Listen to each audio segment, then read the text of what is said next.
Welcome to The Explainer. Today we're diving into a really exciting intersection, the exact point where animated space adventures collide with early childhood language learning. If you've ever found yourself wondering how on earth you're supposed to get young, incredibly energetic preschoolers to actually sit down and retain new vocabulary, well, you're absolutely in the right place. We're going to look at some fantastic source material that shows how digital storytelling can totally transform learning. We're talking about turning what used to be a boring chore into an actual interplanetary mission. So, here's our quick roadmap for today. We'll start with the power of digital stories, then move into exploring our colorful world. After that, we'll talk about ice cream and aliens, look at storytelling in the classroom, and wrap up with the real language impact. Let's get into it. Starting right off with Section 1, the power of digital stories. Okay, picture this, classic educator's challenge. Honestly, anyone who has ever tried to teach young kids knows this struggle all too well. You've got a room full of easily distracted preschoolers, and your job is to teach them a foreign language. How do you even begin to hold their attention? Well, the secret lies in connecting their wild imaginations with the real world. Stories are basically the ultimate bridge for this. They take what kids already naturally love, mysteries, big adventures, goofy characters, and they sneak in that vital, foundational vocabulary they need to absorb. By wrapping all this educational content up in a fun digital narrative, you're essentially bypassing their limited attention spans, and their language development just takes off. Moving right along to Section 2, exploring our colorful world. Let's look at a specific story that was actually explicitly designed for kids learning English. Meet Billy. He's a smart young kid, and he's got a pet dog named Splodge. Together, these two go on this incredible chromatic space odyssey, zooming their spaceship through the cosmos to find strange creatures. It's a super simple but incredibly captivating premise that immediately hooks a young learner right from the start. Let's walk through their vibrant journey step by step, because it's so cleverly done. First up, they land on a red planet with red trees, but no animals. Next, they hit a yellow planet with a yellow volcano and yellow smoke. Then, a pink planet featuring a pink sea and pink shells.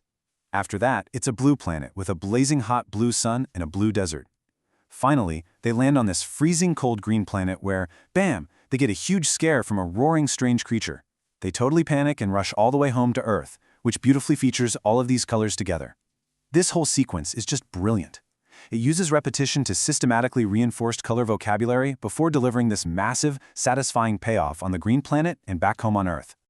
So why do the mechanics of this story work so well? Well, if you contrast standard monotone vocabulary drills, like just sitting there pointing at flashcards, with these colorful, repetitive space narratives, the difference is literally night and day. Instead of drilling, the kids are experiencing. The story takes simple concepts like colors and nature and drops them into this thrilling extraterrestrial setting. It gives the words context, making them sticky and memorable for a young mind. Which brings us to Section 3, Ice Cream and Aliens.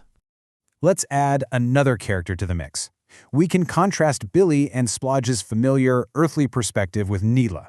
Neela is a three-eyed, green alien from a dark, freezing planet called Fliptoon, and she has to use a torch just to see.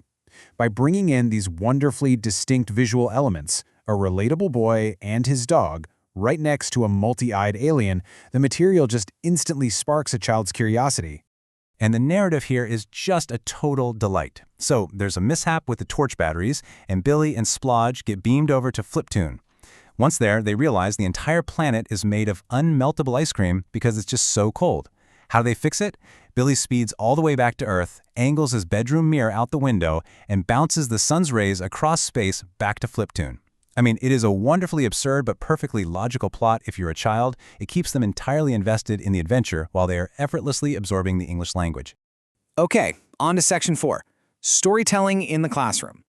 Now that we've seen how imaginative these stories are, you might be wondering, how does this actually play out in a real classroom? For that, we turn to some really fascinating research from the Hellenic Open University. This study directly looked at how Greek preschool children reacted to learning English as a foreign language within a digital environment, using the exact types of stories we've just been talking about. The researchers didn't just play videos randomly. They structured a comprehensive 27-week syllabus built around broad thematic units, tying these digital stories directly to foundational vocabulary. For instance, for the colors unit, they utilized Our Colorful World. When teaching family, they used a story called Small Hands Can Help Big. This really highlights that the narratives were never just free play. They were strictly anchored to very specific linguistic goals. And that builds to a super important point. The selection of these stories was incredibly deliberate. The researchers thoughtfully picked these digital storytelling tools based on tested criteria. They interviewed the kids to record their actual interests, they sent questionnaires to the parents to assess specific learning needs, and they made sure the stories had authentic cultural elements. They basically custom-built the digital environment to perfectly fit the children's world. Finally, Section 5, Real Language Impact. Let's look at the results. So what actually happened when they put this into practice? Let's hear directly from the kids themselves. One preschooler gave feedback that just perfectly nails the power of this medium. They said, "I like the story you told us because we pressed the buttons and the pages turned in the book. The interactive mechanics kept them locked in. They weren't just sitting there passively listening to a teacher, they were physically interacting with the target language." Here's another really insightful quote from a student. "I liked the videos we watched and when we read the fairy tale on the interactive whiteboard. This just goes to show how the multimodal approach, mixing audio, visuals, and interactive touch elements, completely blurred the lines between playing and learning. To the kids, they were just having fun, but to the educators, it was highly successful vocabulary acquisition." Now, of course, it wasn't magic. There were hurdles. One student openly admitted, "Sometimes I don't understand because everything is in English, but my classmates help me." I love this quote because it beautifully highlights a totally unexpected secondary benefit. The digital stories actually fostered this incredible sense of peer collaboration and teamwork. When one kid got stuck on a word, the interactive group setting naturally encouraged the others to jump in and help out. So, to sum up the main takeaway from both the awesome stories and the hard academic research, multimodal educational material absolutely works. When you combine vibrant, wild imagination, we're talking colorful planets and ice cream-eating aliens, with structured, interactive digital tools, you get profound results. It grabs a child's interest, holds on to their famously short attention span, and gets them actively, joyously participating in learning a new language. And that brings us to the end of our explainer today, but I want to leave you with a provocative question to chew on.